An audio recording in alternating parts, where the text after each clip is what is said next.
जय भीम, नमो बुद्धाय साथियों। सम्मानित साथियों, पिछले वीडियो में मैंने आपसे बात किया था भगवान बुद्ध द्वारा बताए गए आर्य अष्टांगिक मार्ग के बारे में। और आर्य अष्टांगिक मार्ग पे चलने के लिए, पूर्णतः उसका पालन करने के लिए आपको निब्बान के सिद्धांत का पालन करना होता है। सम्मानित साथियों, बुद्ध की शिक्षाओं का तीसरा भाग निब्बान है। निब्बान का अर्थ होता है निर्वाण से। और निर्वाण का सिद्धांत बताता है कि अष्टांगिक मार्ग की प्राप्ति के मार्ग में कौन कौन सी कठिनाइयां हैं, और इस कठिनाइयों को 10 भागों में बांटा गया है। बुद्ध बताते हैं कि ये 10 आसव हैं, अर्थात 10 बेड़ियां हैं, अर्थात 10 कठिनाइयां हैं। प्रथम कठिनाई के बारे में बताते हैं बुद्ध कि प्रथम बाधा है अहम का मोह, अर्थात जो व्यक्ति का अहम का मोह है, यह अष्टांगिक मार्ग में एक प्रकार की बाधा है। इससे मुक्त होकर ही व्यक्ति उसमें प्रवेश कर सकता है। दूसरी बाधा के बारे में बताते हैं कि दूसरी बाधा है संदेह तथा अनिर्णय की स्थिति। व्यक्ति हमेशा निर्णय लेने में संदेह उसको होता है और अनिर्णय की स्थिति में आ जाता है, जबकि उसको मार्ग का पालन करने के लिए कोई संदेह नहीं होना चाहिए, क्योंकि यह सत्य का मार्ग है और निसंदेह हो करके और निर्णय प्राप्त करना चाहिए, निर्णय लेना चाहिए।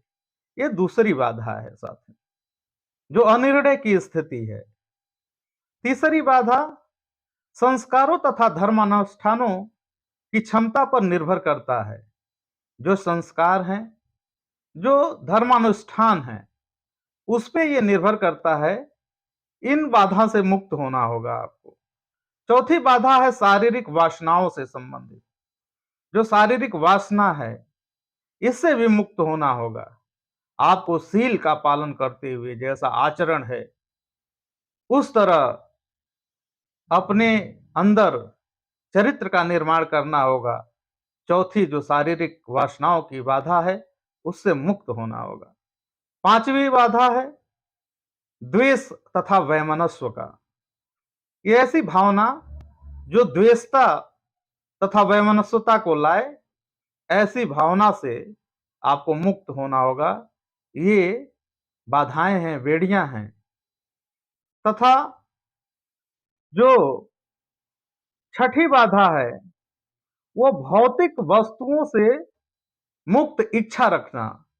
जो भौतिकता की तरफ लोगों की इच्छा अनवरत बढ़ती जा रही है, जिससे उनके मन में कुछ भी गलत सही निर्णय लेने की स्थिति पैदा होती है, तो ऐसी भौतिक वस्तुओं से मुक्त इच्छा रखना होगा।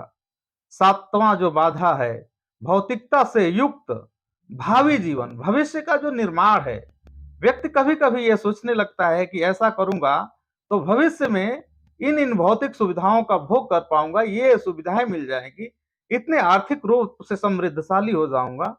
तो ऐसी जो जीवन के निर्माण के लिए यदि कोई भावना उत्पन्न हो रही है, तो उससे मुक्त होना ही भावी भविष्य के लिए जो लोग प्लानिंग करते हैं, उससे मुक्त होना सातवीं बेड़िया है।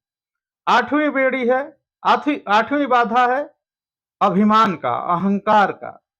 जो व्यक्ति झूठा अहंकार, झूठे अभिमान में अपना जीवन व्यतीत करता है। नौवीं बेड़िया है, नौवीं जो बाधा है वो दंश है। 10वीं बाधा अज्ञानता है।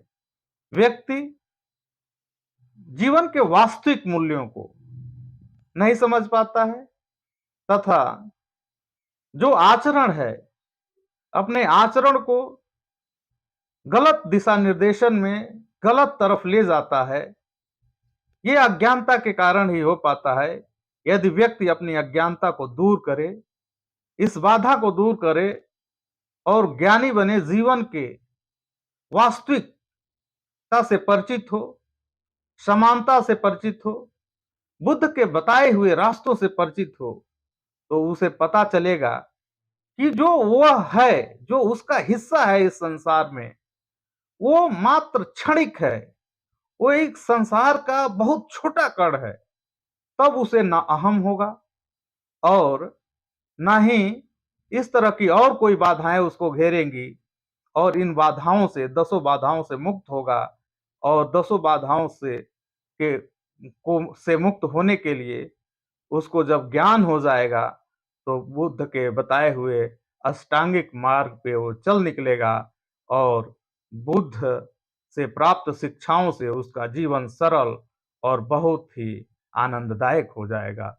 उसके कष्ट और दुख उसे उसके जीवन से समाप्त हो जाएंगे, और वो जीवन को समझ चुका होगा। इसीलिए साथियों, बुद्धत्व को प्राप्त करने के लिए, बुद्ध द्वारा बताए हुए रास्ते पे चलने के लिए, इन 10 बेड़ियों, 10 बाधाओं, 10 आंसुओं को दूर करना होगा। इन बेड़ियों के रहते हुए आप आर्य अष्टांगिक मार्ग पे नहीं चल सकते हैं। इसलिए इसी बात को मैं आप लोगों के बीच में रखना चाहता था। आज यह मेरी बात समाप्त हुई। जय भीम, नमो बुद्धाय साथियों। इस आशा और विश्वास के साथ कि आप इसे अपने जीवन में उतारने का प्रयास करेंगे। जय भीम।